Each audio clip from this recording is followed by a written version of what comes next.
Peace and clarity usually come when believers maintain honor, humility, and spiritual order. Welcome to Seeing Your World podcast with Rowland Ekemezie, where we shine the light of God's word on every question, causing you to live out God's purpose in your sphere of influence. During the February edition of Seeing Your World, you mentioned that the role of who we follow is so enormous. And during one of the previous episodes, you also mentioned that we should know when the role of a leader has ended and needed us to continue. That has always been a concern for me because I have a pastor and my church changes pastor at any time. I also listen to the general overseer of my local church a lot. I know him too, but not so close.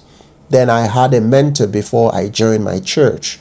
Now I am really finding it hard to reconcile who to follow since I can't leave my local church yet and my mentor doesn't own a church. This is really an important question, especially given how we are unintentionally divided across different denominational lines. So this is very important. The first thing I want to talk about is biblical examples of multiple influences.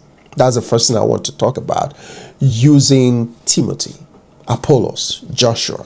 Now, Timothy learned from Paul, not just learned from Paul. He was brought up by Paul. He was discipled by Paul. But he went on to serve a local church where he became the pastor. And as a young minister, he also have elders around their bishops. And those people also have influences over him. Are you seeing that? So their concept there is not really about denomination. It was mostly concept of local churches in different cities. And Paul cannot realistically be everywhere at the same time. And so he sent Timothy. Now, there is one thing that's very important that Paul wrote to Timothy about. He said, tell the older women to teach the younger women how to love their husbands. In other words, he is saying, Timothy, let the bulk work of mentorship of younger girls who married be on the older women who will teach them how to run their homes. Are you seeing that? You see mentors within the church or disciple makers within the church, but that's how fundamentally it works. Different influences across different verticals within the church. Now talk about Apollos. He was mighty in words, but when he came to this church, Priscilla and Aquila sensed that he is not rounded in the teachings of the New Testament. They brought him close, taught him, and then he continued with his ministry.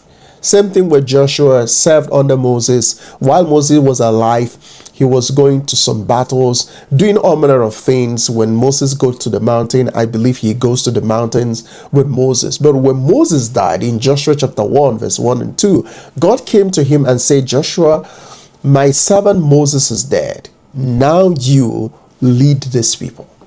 Are you seeing that? So these are influences that prepares you for your destination. It does not mean that these are influences for the sake of influences. No, it's an influence to take you to your destination. And sometimes the last mile to your destination. So spiritual growth can involve your pastors, mentors, and fathers in faith. The second thing I want to say is understanding the different roles. Now, for your case, it was mostly pastor. So I'll break them into three parts.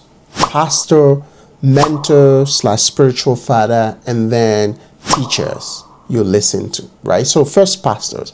Now, pastoral work is called work because it's an administrative work as well. Like it's a special calling, but also very heavy in administration because they create the structure, the organizational breadth and width to contain the family of God localized in an area. So it's called a local church. Look at it as the local counselor for that particular God's family. And so it's not just preaching that they do, and that is not what they spend most of their time to do, even though they spend most of the time talking. It's mostly an administrative unit. And the church sometimes doesn't want you also to be emotionally attached to them somehow, so they keep on changing them. Regardless, my point is, when Paul was writing to Timothy, you notice what he said to him concerning the women, to teach the younger women to love their husband. So these people became mentors in that regards. So the job of a pastor is not really so that everybody will listen to them. It's not so that everybody will only do what they say. It is so that they create that family environment and cater for the people, right? So there's this common analogy that the shepherd actually doesn't give birth to lamb. It's the sheep that gives birth to the lamb. So the job of the shepherd is to provide that conducive environment, make sure they're protected from the wicked one, take them to the greener pastures. But it has to be the sheep that feeds the lamb. So this is very crucial. And then you have mentors, someone who shapes your understanding, spiritual understanding and calling. Right? There could be people who led you to Jesus. There could be people who you met when you were new as a Christian, and these people are helping to shape your understanding of your calling as a Christian. Now, the third people are teachers you listen to. Now, even though you spend some time with your mentor, spend some time with your pastor in church, you just notice that the rest of the week you still have a lot of time that you're listening to people, right? Several influences, social media influences, and all of that. So those people are like teachers to you. You feed off of them. They feed your growth, but they don't necessarily fit into the picture of being called your pastor or spiritual father or mentor. So these roles may overlap, but they are not always the same person. Right. So the third thing I want to say is biblical wisdom for navigating this kind of situation. So there are three basic principles that can help you to maintain order. The first is honor the pastor responsible for your local church. Doesn't matter whether they are young or old, or if they will be changed the next 2 months. It doesn't matter. You have to honor them.